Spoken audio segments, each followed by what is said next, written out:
We're talking about massive numbers, and the numbers are going to get even better with a little time. And I will say, Albert, I think that the drug companies are going to be the same. You're going to, the world, we're really competing against the world, so they have more people. So we'll come down a lot, and the world's going to go up a little bit. And the end result is you're going to, I think, do the same business pretty much. Maybe you'll figure a way to do more business, I think, knowing you. But I think the drug companies, we're going to come down a lot, the U.S.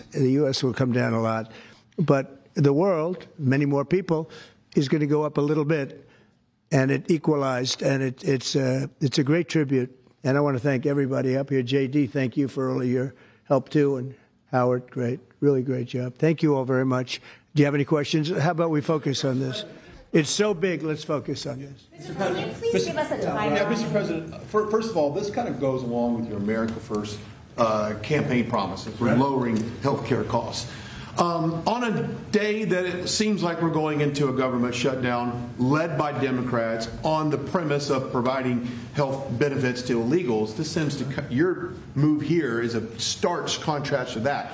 Could the same principles that you did today apply to health insurance, to maybe lower the cost of health insurance? Many Americans are kind of struggling with that. We're working on just that. A little different group, but we're working on just that. It could, I don't know to this extent. We have a pill, one pill in particular we're going to show you next week. It sells for $10 in other countries and $137 in the U.S. And that's coming down now to probably $15. They'll go up to 18. I think that's pretty much right, Albert. It's not you, but they'll go up to 18, and we'll come down from 135 or whatever down to 18. I mean, that's a massive number. Remember, I was the one that held a news conference because I lowered drug prices by 1/4%. I think it was 1/8 of 1%, but it was the only one in 28 years that brought drug prices down for the year. But it was a very small number. Now we're talking about, you're going to see one over 1,000%. Look at these numbers. So, and this has a big impact, even on the discussion that we'll have with Chuck Schumer, who was here yesterday, along with a very nice gentleman who I didn't really know. You know who I'm talking about. The two of them came, and we had a good discussion, and we're going to see what happens. We're going to see what happens. But this has a huge impact on that because these numbers are going to bring Medicaid. We talk about Obamacare. Obamacare is a failure. Obamacare is not good. It's there, but relative to other health care programs, it's in the lower 20%. It's not good. And I asked the Democrat representatives, what do you think about coming up with a better health care? This actually allows you to do that because the cost of prescription medicine is a very big, more than 50% the cost of what we're talking about. So we might be able to do something like that. This is one of the biggest news conferences from a medical standpoint that I think has ever been had by any administration. Yeah, please. I'm curious, where are the other companies other than Pfizer? Are you expecting them to come on later? They're all with us. And I was honored to have Albert be the first. He's done a fantastic job with, as you know, with the COVID. He did a fantastic job with a lot of things. He's a leader, and Pfizer is right at the top. It's there. Eli Lilly has been fantastic also, your friend, my friend. And they're all coming in over the next week. We're making deals with all of them. And I said, if we don't make a deal, then we're going to tariff them an extra 5, 6, 7, 8%, whatever the difference is, and we'll take it that way. So we took away the advantage by the fact that we have tariffs. We took away the advantage that they would have of just saying no, and we couldn't do anything about it. If they do that, what we do is we'd put a tariff on them of an equivalent amount, and we take it that way. And nobody wants to play that game. So they're going to be, they're all going to be good. We didn't have to mention that to Albert. Well, maybe I whispered it to him very slightly. We had to give ourselves a little bit of an advantage. But the tariffs played a big role because they know that's what's going to happen. You mentioned the exemption of the 232s, but can you share a timeline for when we can expect the results of that 232 investigation? Let Howard answer that question, please. Sure. So while we're negotiating these companies, we're going to let them play out and finish these negotiations because they are the most important thing to the American people. So we are standing by, helping, and working with them. But the driver of the 232 outcomes is our HHS team because, I mean, look what they've accomplished today. So we are on their side helping them, but that is the model that's going to drive. And you have to understand, Albert's spending $70 billion that he wouldn't be spending because of the tariffs, let's say, and other reasons. I think he liked the winner of November 5th, in all fairness, but because of the tariffs. And that wouldn't happen. He's not going to pay any tariffs because when he moves here, there are no tariffs. So he won't be paying tariffs. That's the beauty of it. If you move here, there are no tariffs. And we have over $17 trillion, Albert. You believe these numbers? So Biden had less than $1 trillion for 4 years. We have over $17 trillion for essentially 8 months. Pretty amazing. When will prices come down, Mr. President? When can America? They're going to start coming down. Drug prices? Well, they'll be starting immediately. Yeah. Mr. President, can you speak to what impact you think this reduction in drug prices will have on midterms coming up? I think it's going to have a huge. I said, if we can pull this off before midterms, I've wanted to do it from the beginning, from my first day in first term. And we were doing so well. We had the greatest economy we've ever had. Everything was good. And then we're ready to do this, which is complex and big. It's a big change. But what happened is COVID came, and we focused on COVID. We focused on COVID very hard with Albert, with the other companies, with everybody. Regeneron was a great thing. You know, we did a lot of therapeutics that were fantastic. And so we focused on that. And I said, if I pull this off again, the first thing I'm going to do, and, you know, we've been working on this for 8 months. It's a very big deal. This is a big shock to the system. But it's not as much as I said. They're going to go up. The world is going to go up a little bit. We're going to come down a lot. But now it's fair. We're going to be paying the same thing. Yeah. President Trump, in your first term, when you cut the price of insulin, Biden later came in and tried to steal credit for that. Do you worry that the Democrats are going to try to steal credit for these historic cuts? I really appreciate your question because I did. I cut the price of insulin down to $35. And the problem is with many of these things, and in this case it's going to be pretty quick, but oftentimes you'll do something medically because of the process, and it won't be seen for 2 or 3 years. That happened also with, I could say 4 different things, but just if you talk about insulin, so it was 200, 300, 500, and you couldn't get it, and I got it down to 35. And I said, I hope I win the next election because otherwise whoever wins is going to take credit for it. Well, what happened is we did win the election. We did great. But unfortunately, it didn't work out that way from a practical standpoint. And Biden, when I saw him get up and take credit for the $35 and even less insulin, that was 1,000% lower than what it was just previous. Boy, I tell you, I didn't like it.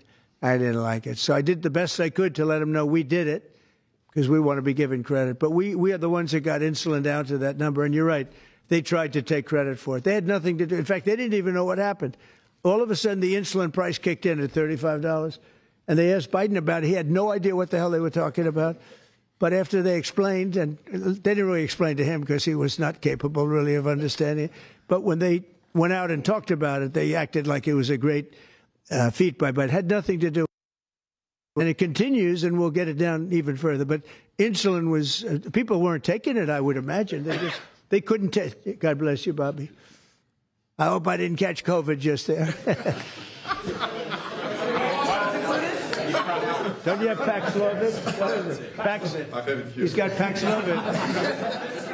Give me a Paxlovid immediately. While Nancy Pelosi is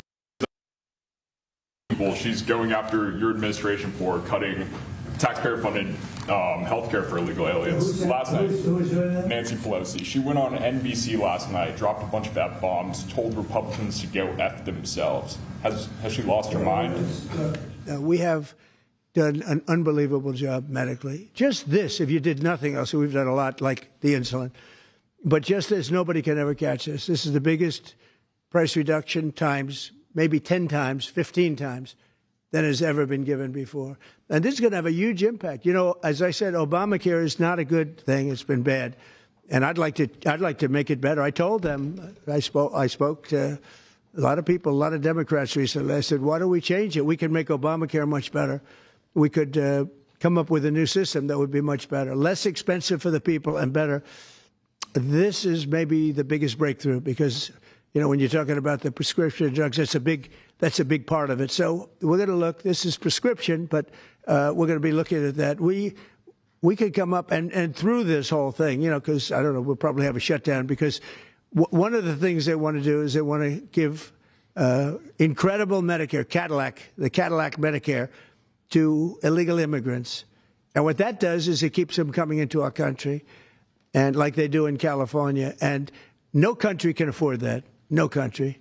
And we have the border stopped up. We have it closed. We have nobody for 4 months. Zero people came in. That wasn't me. That's by the authorities who happen to be liberally oriented. But just think of that. We have people offering health care to people all over the world that they can't afford to pay. And that's the Democrats. And what that does is it brings people into the country because they want to come in for the health care. But no country can afford it, and they can't afford it. So we cannot allow them to charge tremendous amounts of money for health care for people that aren't even citizens. And in many cases, they come in from prisons, jails, and mental institutions. And we can't let that happen. So we have a big fight over that. We have a fight over open borders. They still want open borders. We're having a fight over men and women's sports, if you believe it. You would have thought they would have learned that it's not a good issue. And we have a fight in transgender, as you know, transgender for everybody. And that, when you talk medically, that's a lot of money, too. That's a lot.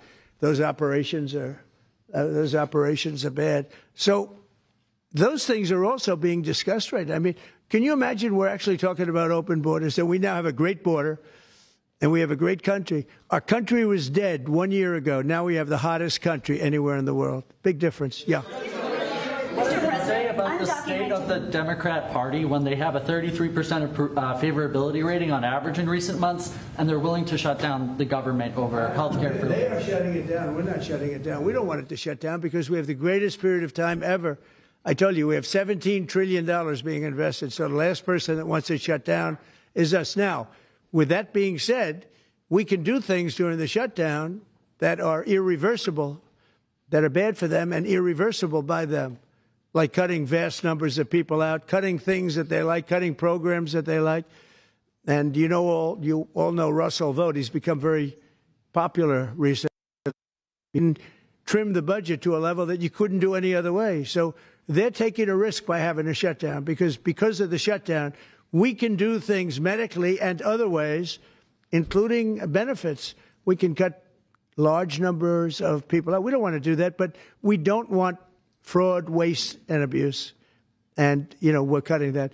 But they want to have illegal aliens come into our country and get massive health care at the cost to everybody else, and we don't have it. And that's I would say, the number one reason that they want to strike is to get illegal immigrants health care. And, you know, Gavin Newsom wants that, too, in California, and it's destroying California. We can't have that. We're not going to let it happen. Do you have a plan for dealing with drug companies that are responding to MFN only by raising prices overseas as opposed to lowering prices in the U.S.? No, they're responding. I understand that question very well, but they're responding by lowering prices.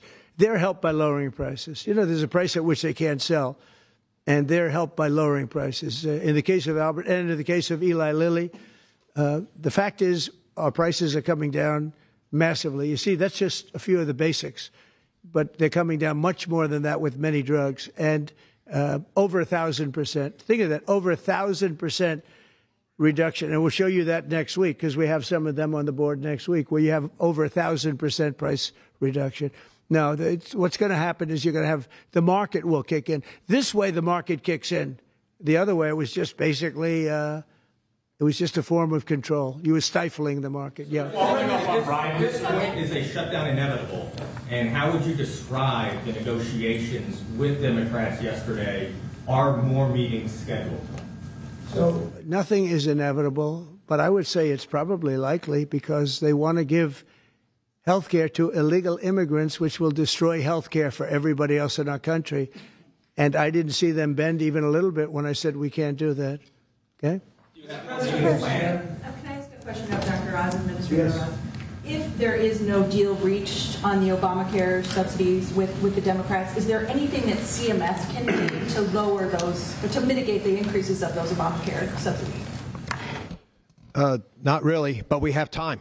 We have time till the end of the year to make the changes I know the president is evaluating. But we should have a clean, continuing resolution, get past this budget process as it has happened so many times, and allow the president and leadership some freedom to be able to put some good ideas in front of the legislative bodies.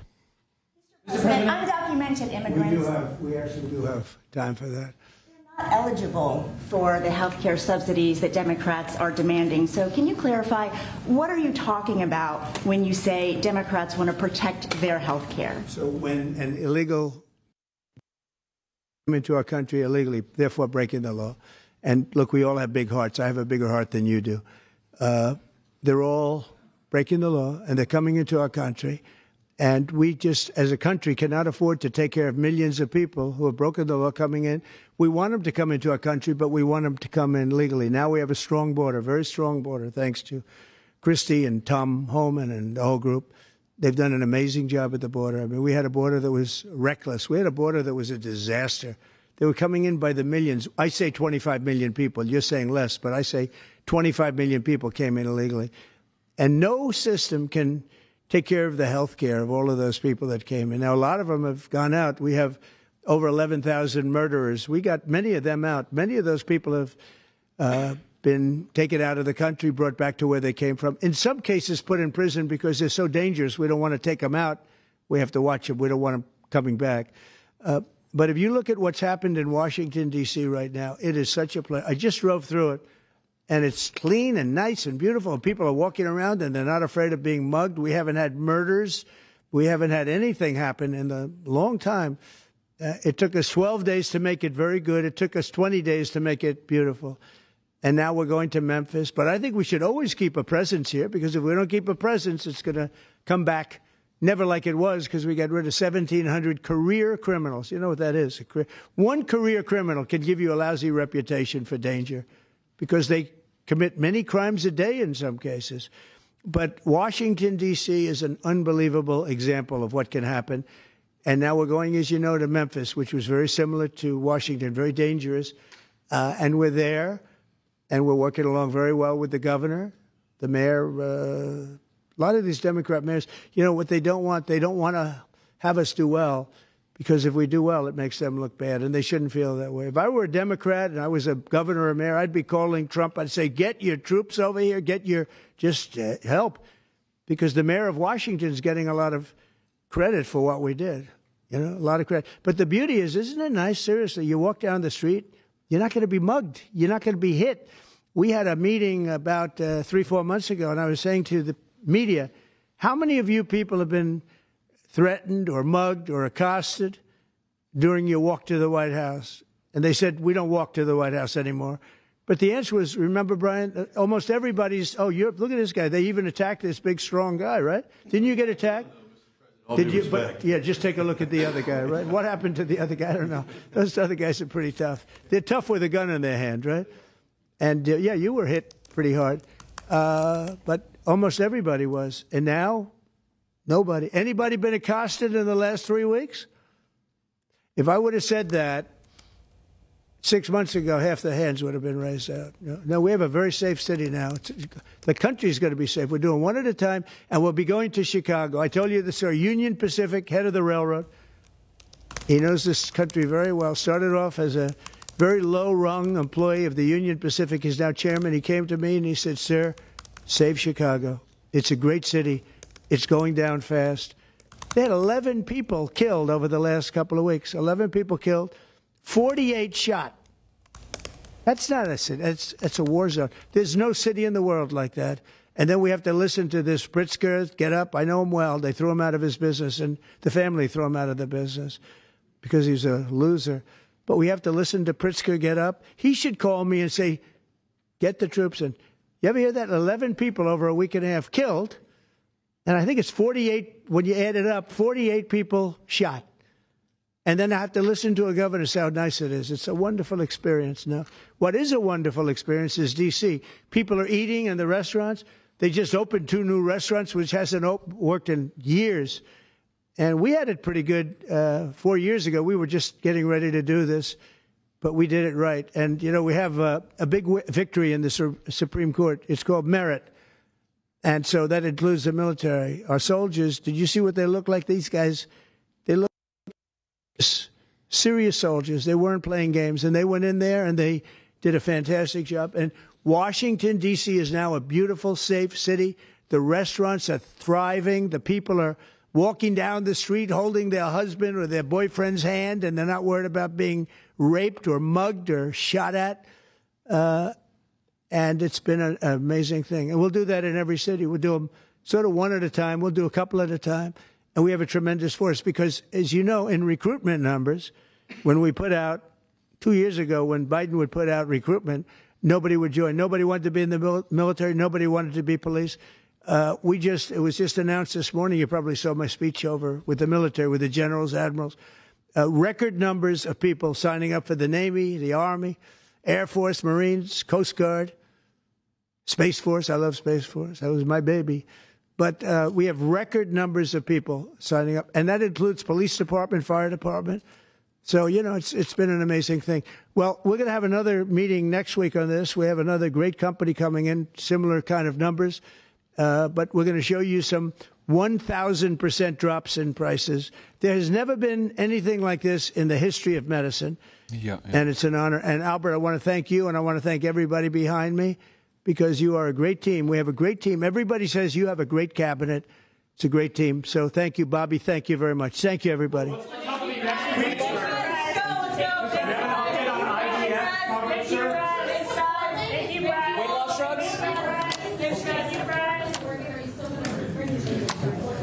Are the weight loss drugs weight loss? Right, President Trump there announcing a major deal with Pfizer for lower drug prices. He says Pfizer is offering all of their prescriptions to Medicaid. Well, the president says that this will save Americans hundreds of millions per year and improve health care for low-income Americans. President Trump says the U.S. will be paying the most favored nation's price and ending global price gouging by making America healthy again. Well, President Trump also announced Pfizer will be investing $70 billion to reshore domestic manufacturing facilities. HHS Secretary Robert F. Kennedy Jr. says, One America News Network, your source for credible, honest, unbiased reporting from around the world, has just launched a live, 24/7, 365 days a year, uninterrupted cable feed on YouTube. And it's only $5.99 per month. Now you can watch One America News Network live, anytime, anywhere in the world. Go to our YouTube page and click here to become a member today. One America News Network, your source for credible, honest, unbiased reporting from around the world, has just launched a live, 24/7, 365 days a year, uninterrupted cable feed on YouTube. And it's only $5.99 per month. Now you can watch One America News Network